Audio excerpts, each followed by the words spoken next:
ശ്രീയേശുനാമം അതിശയനാമം, ഏഴയനിക്കുംബനാമം. എണ്ണമില്ല പാപം എന്നിൽ നിന്നും നീക്കാൻ എന്നിൽ കനിഞ്ഞ നാമം. എണ്ണമില്ല പാപം എന്നിൽ നിന്നും നീക്കാൻ എന്നിൽ കനിഞ്ഞ നാമം. അന്യനെന്ന മേലെഴുത്ത് എന്നേക്കുമായി മായ്ച്ചു തന്ന ഉന്നതന്റെ വന്യനാമം. അന്യനെന്ന മേലെഴുത്ത് എന്നേക്കുമായി മായ്ച്ചു തന്ന ഉന്നതന്റെ വന്യനാമം. ശ്രീയേശുനാമം അതിശയനാമം, ഏഴയനിക്കുംബനാമം. ശ്രീയേശുനാമം അതിശയനാമം, ഏഴയനിക്കുംബനാമം. അതെ, ശ്രീയേശുനാമം എല്ലാ നാമത്തിനും മേലായ നാമമാണ് ശ്രീയേശുനാമം. അതെ, കൊല്ലങ്ങളെ ക്രിസ്തുവിന് മുമ്പെന്നും ക്രിസ്തുവിന് ശേഷമെന്നും തിരിച്ച വിശുദ്ധ തിരുവെഴുത്തിൻ പ്രകാരം ഈ ലോകത്തിലേക്ക് ജനിക്കുന്നതിനും 1400 വർഷങ്ങൾക്ക് മുമ്പ് തന്നെ യേശുക്രിസ്തു ജനിക്കുവാനിരിക്കുന്ന ഗ്രാമത്തിന്റെ പേര്, മാതാപിതാക്കളുടെ പേര്, ഏത് വില്ലേജിലാണ് അവൻ ജനിക്കുന്നത്, എന്തിത്യാദി കാര്യങ്ങൾ ജനിക്കുന്നതിനും 1400 വർഷങ്ങൾക്ക് മുമ്പ് തന്നെ പ്രവാചകന്മാർ, ഒന്നല്ല രണ്ടല്ല 35-ലേറെ പ്രവാചകന്മാർ വിവിധ സ്ഥലങ്ങളിൽ ഇരുന്ന് പ്രവചിച്ചതിന് പ്രകാരം ജനിച്ച ഒരു വീരപുത്രനാണ് യേശുക്രിസ്തു. അവൻ എന്തിനാണ് ഈ ഭൂമിയിൽ ജനിച്ചത്? പാപികളായ നമ്മുടെ പാപത്തിൽ നിന്നും ശാപത്തിൽ നിന്നും നമ്മളെ മോചിപ്പിച്ച് ദൈവത്തിന്റെ മക്കൾ എന്നുള്ള പദവിയിലേക്ക് വീണ്ടും കൊണ്ടുവന്ന് നമ്മളെ സ്വർഗത്തിന് അവകാശിയാക്കി തീർക്കുന്നതിന് വേണ്ടി പാപികളായ നമ്മളെ തേടി ലോകത്തിലേക്ക് വന്ന നമ്മുടെ രക്ഷകനായ ദൈവമാണ് യേശുക്രിസ്തു. അവനാണ് ആകാശവും ഭൂമി സൃഷ്ടിച്ചത്. അവനാണ് സകലത്തെയും ഉളവാക്കിയവൻ. അവനാണ് മണ്ണുകൊണ്ട് പൊടി കൊണ്ട് മനുഷ്യനെ സൃഷ്ടിച്ച് അവന്റെ മൂക്കിലേക്ക് ജീവശ്വാസം ഒഴുകിയവൻ. ആ ദൈവമാണ് മനുഷ്യനായി ലോകത്തിലേക്ക് വന്നത്. അവനാണ് ഒന്നുമില്ലാത്തവനായി പാപികളായ നമ്മളെ തേടി വന്നത്. അവൻ എവിടെയാണ് ജനിച്ചത്? ഭൂമിയിൽ. എങ്ങനെയാണ് അവന്റെ ജനനം? ഒരു പ്രത്യേക രീതിയിലുള്ള ജനനമായിരുന്നല്ലോ യേശുക്രിസ്തുവിൻ്റെത്. കന്യക ഗർഭം ധരിച്ചു ഒരു പുത്രനെ പ്രസവിച്ചു. അവൻ ഇമ്മാനുവൽ എന്ന് പേർ വിളിക്കുമെന്ന് വിശുദ്ധ തിരുവെഴുത്തിൽ രേഖപ്പെടുത്തിയിരിക്കുന്നു.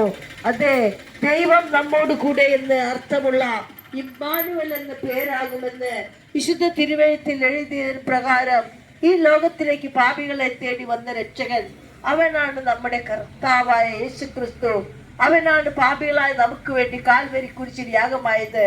അവനാണ് മരിച്ചിട്ട് അതോടുകൂടി അവസാനിക്കാതെ മരിച്ചിട്ട് 3-ാം നാൾ ഉയർത്തെഴുന്നേറ്റ് ഇന്നും ജീവിക്കുന്ന ദൈവം. അതെ, 2026 ഫെബ്രുവരി 18 ആകാശവും ഭൂമി സൃഷ്ടിച്ച ദൈവം മനുഷ്യനായി മാനവകുലത്തിന്റെ പാപപരിഹാരകനായി ലോകത്തിലേക്ക് വന്നിട്ട് ഇന്നേക്ക് 2026 വർഷമായി. അവൻ മരിച്ചിട്ട് ഉയർത്തെഴുന്നേറ്റ ദൈവമാണ്. അവൻ ഇന്നും ജീവിക്കുന്ന ദൈവമാണ്. അവൻ ഇന്നും വിളിച്ചാൽ വിളി കേൾക്കുന്ന, അതെ, വിളിച്ചാൽ വിളി കേൾക്കുന്ന ഒരു ദൈവമേ ഉള്ളൂ. ആ ദൈവത്തിന്റെ പേരാണ് യേശുക്രിസ്തു. അവനാണ് ജീവനുള്ള ദൈവം. അവനാണ് മാനവകുലത്തിന്റെ പാപപരിഹാരകനായി വന്നവൻ. അവനാണ് മറ്റൊരുത്തനും രക്ഷയില്ല, രക്ഷിക്കപ്പെടുവാൻ ആകാശത്തിന് കീഴിൽ നൽകപ്പെട്ട വേറെ ഒരു നാമവും ഇല്ല എന്നുള്ള ഈ സത്യവചനം ഈ ദേശത്തോട് അറിയിക്കുവാൻ ഞങ്ങളോട് ദൈവത്തിന്റെ കൽപ്പന പ്രകാരമാണ് ഞങ്ങൾ ഇന്നിവിടെ ആയിരിക്കുന്നത്. അതെ, നിങ്ങൾ ജീവനുള്ള ദൈവത്തെ അറിയണമേ, ജീവനുള്ള ദൈവത്തിലേക്ക് തിരിയണമേ, പാപമോചകനായി വന്ന രക്ഷകനെ ആശ്രയിക്കണമേ. അവനിൽ വിശ്വസിച്ചാൽ നീയും നിന്റെ കുടുംബവും രക്ഷ പ്രാപിക്കുമെന്നുള്ള ഈ സത്യവേദ പുസ്തകത്തിലെ തിരുവചനങ്ങൾ സത്യമായ വചനങ്ങളാണ്. ഇരുവായ്ത്തലയുള്ള വചനമാണ്. ആ വചനം അസ്ഥികളെയും മജ്ജകളെയും തുളച്ചു കയറുന്ന വചനമാണ്. ആ വചനത്തിൽ വിശ്വസിച്ചാൽ നീയും നിന്റെ കുടുംബം രക്ഷ പ്രാപിക്കും. അതെ, രക്ഷ പ്രാപിക്കാൻ ഒരേ ഒരു നാമമേ ഉള്ളൂ. ആ നാമമാണ് യേശു എന്ന നാമം. ഞാൻ തന്നെ വഴിയും സത്യവും ജീവനുമാകുന്നു, എന്നിലൂടെ അല്ലാതെ ആരും സ്വർഗത്തിലെത്തുകയില്ല എന്ന് അരുളി ചെയ്ത 20-ാം തിരുവചനങ്ങൾ ഈ ലോകത്തിൽ ജീവനും ചൈതന്യവുമുള്ള വചനങ്ങളായി അവശേഷിക്കുമ്പോൾ നിത്യനായ ദൈവത്തെ സ്തുതിക്കുന്ന ദൈവത്തെ ആരാധിക്കുന്ന ദൈവത്തെ കണ്ട് സന്തോഷിക്കുവാൻ ദൈവം ആഗ്രഹിക്കുമ്പോൾ, മാനവകുലം ഇന്ന് ജീവനില്ലാത്ത പലതിന്റെയും പുറകെ ഓടുമ്പോൾ, നമുക്ക് വേണ്ടി ആകാശം സൃഷ്ടിച്ചവൻ, നമുക്ക് വേണ്ടി ഭൂമിയെ മെനഞ്ഞവൻ, നമുക്ക് വേണ്ടി ഭൂമിയിൽ സകലത്തെ സൃഷ്ടിച്ചവൻ, ആ സൃഷ്ടാവായ ദൈവം പറഞ്ഞു, ഞാൻ തന്നെ ദൈവം, ഞാനല്ലാതെ മറ്റൊരു ദൈവം നിനക്കില്ല എന്ന് അരുളി ചെയ്ത ആ തിരുവചനം, സത്യവചനം, ആ നിത്യവചനം, ജീവനും ചൈതന്യമുള്ള വചനം, നിങ്ങൾ ലോകത്തിന്റെ അറ്റത്തോളം പോയി സകല സൃഷ്ടികളോടും ഈ വചനം പറയണമെന്ന് ദൈവത്തിന്റെ കൽപ്പനയെ പ്രമാണിച്ചുകൊണ്ടാണ് ഞങ്ങൾ ഇന്നിവിടെ ഈ ദേശത്തായിരിക്കുന്നത്. ഇതേ സഹോദരങ്ങളെ, രക്ഷിക്കപ്പെടുവാൻ ഒരേ ഒരു നാമമേ ഉള്ളൂ. ആ നാമമാണ് യേശു എന്ന നാമം. ആ നാമമാണ് എല്ലാ നാമത്തിനും മേലായ നാമം. മറ്റൊരു നാമം വേറെ ഇല്ല. രക്ഷിക്കപ്പെടുവാൻ ഒരേ ഒരു നാമമേ ഉള്ളൂ. ആ നാമത്തിൽ നീ വിശ്വസിച്ചാൽ ഇന്ന് നീ ശിക്ഷാവിധിയിൽ അകപ്പെടാതെ നിത്യജീവൻ അർഹനായി തീരുമെന്നുള്ള ഈ സന്ദേശം ഈ ദേശത്തോട് അറിയിക്കുമ്പോൾ, സഹോദരങ്ങളെ, ദയാപൂർവം നിങ്ങൾ നിങ്ങളുടെ വചനങ്ങൾ കേൾക്കണമേ. സത്യം നിങ്ങൾ അറിയണമേ. ജീവനുള്ള ദൈവത്തിൽ ആശ്രയിക്കുന്നത് മൂലം നിങ്ങൾ ഈ ലോകത്തിൽ വെച്ച് മാന്യരാകുമെന്നല്ല, നിങ്ങൾ നിന്ദിക്കപ്പെട്ടേക്കാം, നിങ്ങൾക്ക് കഷ്ടങ്ങൾ ഉണ്ടായേക്കാം, ദുഃഖങ്ങൾ നേരിടേണ്ടി വന്നേക്കാം. എന്നാൽ ഇതിനെല്ലാം പുറകിൽ നമുക്ക് ദൈവം ഒരുക്കി വെച്ചിരിക്കുന്ന ആ നിത്യ ജീവനുണ്ടല്ലോ. ആ ജീവൻ തരുവാൻ ഈ ലോകത്തിലേക്ക് പാപികളായ നമ്മളെ തേടി വന്ന രക്ഷകനാണ് യേശു ക്രിസ്തു എന്നുള്ള ഈ സത്യ സന്ദേശം അറിയിക്കുമ്പോൾ, ഞങ്ങളുടെ സന്ദേശം നിങ്ങൾ ശ്രദ്ധിക്കണമേ. അത് നിങ്ങൾ കൈക്കൊള്ളണമേ. നരകത്തിന് യോഗ്യരായി തീരാതെ സ്വർഗരാജ്യത്തിന് അവകാശിയായി തീർക്കുന്നതിന് വേണ്ടിയാണ് ഞങ്ങൾ ഈ വചനം ഈ ദേശത്തോട് അറിയിക്കുന്നത്. അതെ, ഞാൻ തന്നെ വഴിയും സത്യവും ജീവനുമാകുന്നു, എന്നിലൂടെ അല്ലാതെ ആരും സ്വർഗരാജ്യത്തിൽ എത്തുകയില്ല എന്നരുളി ചെയ്ത അരുമനാഥന്റെ ആ പുണ്യവചനങ്ങൾ അത് നിങ്ങൾ കൈക്കൊള്ളണമേ. അത് നിങ്ങൾക്ക് ജീവനും ചൈതന്യം ഉളവാക്കുന്ന വചനങ്ങളാണ്. ഇന്ന് ആർക്കും വേണ്ടാത്ത വചനങ്ങൾ. നാളെ നിങ്ങളെ ശിക്ഷയ്ക്ക് വിധിക്കുമ്പോൾ ഞങ്ങൾ ഈ വചനം കേട്ടില്ല എന്ന് പറയുവാൻ ഒരിക്കലും ഇടവരരുത്. അതിനാണ് ഈ ലോകത്തിന്റെ അറ്റത്തോളം പോയി സകല സൃഷ്ടികളോടും സത്യം പറയുക എന്ന് ദൈവത്തിന്റെ അരുളിപ്പാട് പ്രമാണിച്ച് ഞങ്ങൾ ഇന്നിവിടെ ആയിരിക്കുന്നു. ഞങ്ങളെ ശ്രദ്ധിക്കുന്ന സുവിശേഷ സഹോദരന്മാരെ, ഞങ്ങളെ ശ്രദ്ധിക്കുന്ന സഹോദരിമാരെ, ഈ സത്യം നിങ്ങൾ അറിയണം. അതെ, നമ്മൾക്ക് ജീവൻ തരുവാൻ, സമൃദ്ധിയായി ജീവൻ തരുവാൻ വേണ്ടി ഈ ലോകത്തിലേക്ക് വന്ന രക്ഷകനായ യേശു ക്രിസ്തു, പാപികളായ നമ്മളെ തേടി വന്ന രക്ഷകനായ യേശു ക്രിസ്തു പാപികളായ നമുക്ക് വേണ്ടി കാൽവരി കുരിശിൽ യാഗമായി തീർന്നപ്പോൾ, അതെ, അവന്റെ പുണ്യാഹ രക്തം കൊണ്ടാണ് നമ്മുടെ പാപത്തിൽ നിന്നും, ശാപത്തിൽ നിന്നും, രോഗത്തിൽ നിന്നും നമുക്ക് മോചനം നേടി തന്നത്. ആ വചനം, അതെ, അത് സത്യവചനമാണെന്ന് അതിലേക്കൊന്ന് ചേർക്കുവാനോ അതിൽ നിന്നൊന്ന് കുറയ്ക്കുവാനോ ആരും തയ്യാറാകരുത് എന്ന് വിശുദ്ധ തിരുവെഴുത്തിൽ രേഖപ്പെടുത്തിയിരിക്കുന്നു. ആ വചനത്തിലേക്ക് ഒന്ന് കൂട്ടുന്നവൻ ശപിക്കപ്പെട്ടവരെന്ന് വിശുദ്ധ തിരുവെഴുത്തിൽ രേഖപ്പെടുത്തിയിരിക്കുന്നു. ആ സത്യവചനത്തെ ആശ്രയിച്ചുകൊണ്ട് മുന്നേറുവാൻ ദൈവം നിങ്ങളെ എല്ലാവരെയും അനുഗ്രഹിക്കട്ടെ. ആ നിങ്ങൾക്ക് ഒരു പൈസയും ചെലവില്ലാതെ സ്വർഗത്തിന് അവകാശിയായി തീരുവാൻ വേണ്ടി, യേശുവേ, പാപിയായ എന്നോട് കരുണ തോന്നണമേ എന്ന് പ്രാർത്ഥിച്ചാൽ പ്രാർത്ഥന കേൾക്കുന്ന, വിളിച്ചാൽ വിളി കേൾക്കുന്ന ഒരേ ഒരു ദൈവം, ജീവനുള്ള ദൈവം, ആകാശത്തെയും ഭൂമിയെ സൃഷ്ടിച്ച ദൈവം, മറ്റൊരുത്തനിലും രക്ഷയില്ല. രക്ഷിക്കപ്പെടുവാൻ ആകാശത്തിന് കീഴെ നൽകപ്പെട്ട വേറൊരു നാമവുമില്ല. ആ നിത്യവചനം, അതെ, കൊല്ലങ്ങളെപ്പോഴും 2026 യേശുക്രിസ്തുവിന്റെ ജനനത്തോടനുബന്ധിച്ചുള്ള ക്രിസ്തു വർഷമാണ്. ഇത് ഞാനല്ല, ഞാനിവിടെ വന്നിട്ട് കുറച്ചേ ആയിട്ടുള്ളൂ. എന്നാൽ സത്യം ഒന്നുണ്ട്, കൊല്ലത്തെ പോലും രണ്ടാക്കി വിഭജിച്ചവൻ ക്രിസ്തുവിന് മുമ്പെന്നും ക്രിസ്തുവിന് ശേഷമെന്നും. ഇന്ന് 2026 ഫെബ്രുവരി 18 ആകാശവും ഭൂമി സൃഷ്ടിച്ച ദൈവം മാനവകുലത്തിന്റെ പാപപരിഹാരകനായി വന്നിട്ട് ഇന്നേക്ക് 2026 വർഷമായി. ആ ദൈവത്തിന്റെ കൽപ്പനയാണ്, നിങ്ങൾ പുറപ്പെട്ടു പോവുക, ലോകത്തിന്റെ അറ്റത്തോളം പോവുക, സകല സൃഷ്ടികളോട് പറയുക, ജീവനുള്ള ദൈവം ഒന്നേ ഉള്ളൂ എന്നും അവരെ വിളിച്ചാൽ വിളി കേൾക്കുന്ന ദൈവമാണെന്നും അങ്ങനെ വേറൊരു ദൈവമില്ല എന്നുമുള്ള ഈ സത്യ സന്ദേശം ദേശത്തോട് അറിയിക്കുമ്പോൾ, അതേ സഹോദരങ്ങളെ, നിങ്ങൾ അവരിൽ വിശ്വസിക്കണമേ. നിങ്ങൾ സ്വർഗത്തിൽ കണ്ട് സന്തോഷിപ്പെടത്തക്കവണ്ണം ഇടവരുത്തണമേ എന്നുള്ള ഒരേ ഒരു ആഹ്വാനമേ ഞങ്ങൾക്കുള്ളൂ. കാരണം നരകത്തിലെ തീ കെടുന്നില്ല, അവിടത്തെ ചാകുന്നില്ല എന്ന് വിശുദ്ധ തിരുവെഴുത്തിൽ രേഖപ്പെടുത്തിയിരിക്കുന്നു.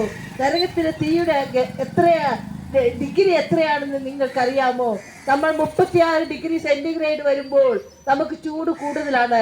പാലക്കാടൊക്കെ 42, 40, 42 ഡിഗ്രി സെന്റിഗ്രേഡ് ചൂട് നിൽക്കുമ്പോൾ നമ്മുടെ ഇവിടെ 36, 38 വരെയൊക്കെ പോകും. എന്നാൽ പോലും മനുഷ്യൻ അതിനെ പിടിച്ചു നിർത്തുവാൻ മനുഷ്യനിൽ എന്തെല്ലാം ഉപായങ്ങളാണ് ഉപയോഗിക്കുന്നത്, എന്തെല്ലാം പരിഹാര മാർഗങ്ങളാണ് തേടുന്നത്. അതെ, AC വാങ്ങിക്കുന്നു, കൂളർ വാങ്ങിക്കുന്നു, റെഫ്രിജറേറ്റർ വാങ്ങിച്ച് അതിൽ നിന്ന് തണുത്ത വെള്ളം കുടിക്കുന്നു ചൂടിനെ അകറ്റാൻ. എന്നാൽ നരകത്തിലെത്തി കെടുന്നില്ല, അവിടത്തെ പുഴു ചാവുന്നില്ല എന്ന് വിശുദ്ധ തിരുവെഴുത്ത് രേഖപ്പെടുത്തിയിരിക്കുമ്പോൾ അതിൽ കള്ളയായ വാക്കുകളൊന്നുമില്ല, പൊള്ള വാക്കുകളൊന്നുമല്ല. ഇത് സത്യവേദ പുസ്തകത്തിലെ വാക്കുകൾ, അതിലെ ജീവന് ചൈതന്യമുള്ള വാക്കുകളാണ്. ആ വചനം ഒരിക്കലും വള്ളിയെങ്കിലും പുള്ളിയെങ്കിലും മാറുകയില്ല എന്നുള്ള ആ വചനത്തിലെ വചനങ്ങൾ നിങ്ങൾ കൈക്കൊള്ളണമേ. നിത്യനരകത്തിൽ നിങ്ങൾ യോഗ്യരായി തീരാതെ സ്വർഗരാജ്യത്തിൽ നിങ്ങൾ അവകാശികളായി തീരുവാൻ സ്വർഗത്തിലെ ദൈവത്തിന്റെ വാക്കുകളെ കേൾക്കണമേ. ഞങ്ങളുടെ വാക്കുകളെ ശ്രദ്ധിക്കണമേ. ദൈവം പറഞ്ഞു, ലോകത്തിന്റെ അറ്റത്തോളം പോയി നിങ്ങൾ സകലരോടും ഈ സത്യം പറയണം. വിശ്വസിക്കുന്നവർ നിത്യജീവൻ അവകാശിയായി തീരുമെന്നും വിശ്വസിക്കാത്തവർ നിത്യ നരകത്തിന് യോഗ്യരായി തീരുമെന്നുള്ള ഈ സന്ദേശവുമായി ഞങ്ങൾ ഇവിടെ നിൽക്കുമ്പോൾ സഹോദരങ്ങളെ, ഞങ്ങളെ നിങ്ങൾ കേൾക്കണമേ, ഞങ്ങളെ നിങ്ങൾ ശ്രദ്ധിക്കണമേ. ഞങ്ങളുടെ വചനമല്ല ഞങ്ങൾ പറയുന്നത്, ദൈവത്തിന്റെ തിരുവചന സത്യങ്ങളാണ് ഞങ്ങൾ പറയുന്നത്. ആ സത്യവചനങ്ങൾ, ജീവന ചൈതന്യമുള്ള വചനങ്ങൾ നിങ്ങളിൽ ക്രിയ ചെയ്യുവാൻ നിങ്ങൾ ദൈവത്തിലേക്ക് തിരിയണമേ എന്നുള്ള ആഹ്വാനമാണ് ഞങ്ങൾക്കുള്ളത്. അതെ, ഈ ലോകവും അതിന്റെ മോഹങ്ങളും നഷ്ടപ്പെടും, എന്നാൽ ദൈവവചനങ്ങളോ എന്നേക്കും നിലനിൽക്കുന്നു എന്നുള്ള അസത്യവചനം ശ്രവിക്കണമേ. ആ സത്യവചനം നിങ്ങൾ ശ്രദ്ധിക്കണമേ. ആ സത്യവചനത്തിൽ നിങ്ങൾ ആശ്രയിക്കണമേ. അത് നിങ്ങളുടെ ഭാവിക്കും നിങ്ങളുടെ നിത്യതയ്ക്കും ഉറപ്പുവരുത്തുന്ന വചനങ്ങളാണെന്ന് നിങ്ങൾ അറിയണമേ എന്നുള്ള ആ ഒരേ ഒരു പ്രാർത്ഥനയാണ് ഞങ്ങൾക്ക് നിങ്ങളോട് അറിയിക്കുവാനുള്ളത്. അതെ, നമുക്ക് വേണ്ടി കാൽവരി കുരിശിൽ യാഗമായി തീർന്ന നമ്മുടെ അരുമനാഥൻ, ആകാശവും ഭൂമിയെ നമുക്ക് വേണ്ടി സൃഷ്ടിച്ചവൻ, ഭൂമിയിൽ കാണുന്ന സകലത്തെയും മെനഞ്ഞവൻ. അതേ, സമുദ്രത്തിലേക്ക് നോക്കിയാൽ എന്തെല്ലാം തരം മത്സ്യങ്ങളാണ് സമുദ്രത്തിലുള്ളത്, എന്തെല്ലാം തരം ജീവികളാണ് സമുദ്രത്തിലുള്ളത്. ഇതെല്ലാം സൃഷ്ടിച്ച ദൈവം നമ്മൾ ആരെങ്കിലും ഒരു തൂണോ ഒരു തുരുമ്പോ ഒരു വള്ളിയോ ഒരു കെട്ടോ വെച്ചിട്ടാണോ ഈ ആകാശത്തെ ഇത്ര വിധാനിച്ച് നിർത്തിയിരിക്കുന്നത്? ഈ ഭൂമിയുടെ പരപ്പിലേക്ക് നോക്കിയാൽ എന്തെല്ലാം ജീവജാലങ്ങളുണ്ട്. നമ്മുടെ കണ്ണിനെ കുളിർപ്പിക്കുന്ന, നമ്മുടെ കണ്ണുകളെ മോഹിപ്പിക്കുന്ന എന്തെല്ലാം ജീവജാലങ്ങളാണ് ഈ ഭൂമിയിലുള്ളത്. ഇതെല്ലാം നമുക്ക് വേണ്ടി ഒരുക്കി തന്ന അരുമനാഥൻ, ഞാനാണ് നിന്റെ ദൈവം എന്ന് പറയുമ്പോൾ ആ ദൈവത്തിൽ വിശ്വസിച്ചാൽ നീ സ്വർഗരാജ്യത്തിൽ അവകാശിയായി തീരും. നിത്യത നിന്റെ സ്വന്തമായി തീരും. നിനക്ക് ഒരു പൈസയും ചെലവില്ലാതെ നീ സ്വർഗരാജ്യത്തിലേക്ക് എത്തുവാൻ നിന്നെ വിളിച്ച അരുമനാഥന്റെ കയ്യിലേക്ക് നിന്നെ തന്നെ ഏൽപ്പിച്ചു കൊടുക്കുക. നീ രക്ഷ അനുഭവിപ്പാൻ അത് നിനക്ക് മുഖാന്തരമായി തീരും. ഈ രക്ഷയ്ക്ക് ചെലവില്ലാതെ, ഒരു പൈസ ചെലവില്ലാതെ ദൈവരാജ്യത്തിന് അവകാശിയായി തീരുവാൻ ദൈവവചനം നിന്നിൽ ക്രിയ ചെയ്യേണ്ടതിന് ആ ദൈവവചനത്തിൽ ആശ്രയിക്കണമേ. ആ ദൈവത്തിന്റെ കൂട്ടായ്മയിൽ നീ പോയി ദൈവ മക്കളോട് ഒന്നിച്ചിരുന്ന് ദൈവത്തെ ആരാധിക്കണമേ എന്നുള്ള ഒരേ ഒരു അഭ്യർത്ഥനയാണ് ഞങ്ങൾക്കുള്ളത്. അതെ, ഞങ്ങളുടെ വചനം ശ്രവിച്ച എല്ലാവരോടും ഞങ്ങൾ ദൈവത്തിൽ ആശ്രയിക്കണമേ എന്ന് പറഞ്ഞുകൊണ്ട് ഞങ്ങൾ ഞങ്ങളുടെ വാക്കുകളെ ഉപസംഹരിക്കുന്നു. ഗീതം ഗീതം ഗീതം ഗീതം ജയ ജയ ഗീതം പാടുവിൻ സോദരരേ. ഗീതം ഗീതം ജയ ജയ ഗീതം പാടുവിൻ സോദരരേ. നമ്മൾ യേശുരാജൻ ജീവിക്കുന്നതിനാൽ ജയഗീതം പാടിടുവിൻ. നമ്മൾ യേശുരാജൻ ജീവിക്കുന്നതിനാൽ ജയഗീതം പാടിടുവിൻ. ഉലക മഹാന്മാരകിലരും ഒരുപോൽ ഉറങ്ങുന്നു കല്ലറയിൽ. ഉലക മഹാന്മാരകിലരും ഒരുപോൽ ഉറങ്ങുന്നു കല്ലറയിൽ. നമ്മൾ ഉന്നതനേശു മഹേശ്വരൻ മാത്രം ഉയരത്തിൽ വാണിടുന്നു. നമ്മൾ ഉന്നതനേശു മഹേശ്വരൻ മാത്രം ഉയരത്തിൽ വാണിടുന്നു. ഗീതം ഗീതം ജയ ജയ ഗീതം പാടുവിൻ സോദരരേ. നമ്മൾ യേശുരാജൻ ജീവിക്കുന്നതിനാൽ ജയഗീതം പാടിടുവിൻ.